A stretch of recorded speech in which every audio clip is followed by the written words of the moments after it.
এবার নতুন রূপে ফিরতে চলেছেন অভিনেত্রী উষসী রায়। আর এবার তার বিপরীতে অভিনয় করতে দেখা যাবে খুবই জনপ্রিয় দুজন অভিনেতাকে। অভিনেত্রী উষসী রায়কে তো আমরা শেষ দেখতে পেয়েছিলাম গৃহপ্রবেশ ধারাবাহিকে। ওই ধারাবাহিকটি কিন্তু একসময় খুবই ভালো টিআরপি দিয়েছে। এই বছরের মার্চ মাসেই শেষ হয়েছে ধারাবাহিকটি। প্রায় 4 মাস হয়ে গেল শেষ হয়ে গেছে ধারাবাহিকটি। গৃহপ্রবেশ ধারাবাহিক শেষ হয়ে যাওয়ার পর থেকেই তো দর্শকরা চাইছিল যে অভিনেত্রী যেন তাড়াতাড়ি আবার নতুন ধারাবাহিকে ফেরেন। তবে এবার কিন্তু কোনো নতুন ধারাবাহিকে তিনি ফিরছেন না। এবার সুরিন্দার ফিল্মস প্রোডাকশনের আন্ডারে জিতে আসতে চলেছে একটি নতুন ওয়েব সিরিজ। সেই ওয়েব সিরিজেই প্রধান ভূমিকাতে দেখা যাবে অভিনেত্রী উষসী রায়কে। আর তার বিপরীতে প্রধান ভূমিকাতে অভিনয় করবেন সৌম্য মুখার্জি এবং রাহুল দেব বোস। এই নতুন ওয়েব সিরিজের শুটিং তো ইতিমধ্যেই শুরু হয়ে গেছে।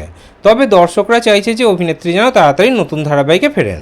অভিনেত্রীর নতুন ধারাবাহিকে ফেরার বিষয়ে খবর নিয়ে জানা গেছে যে এখনই কোনো নতুন ধারাবাহিকে তিনি সাইন করেননি।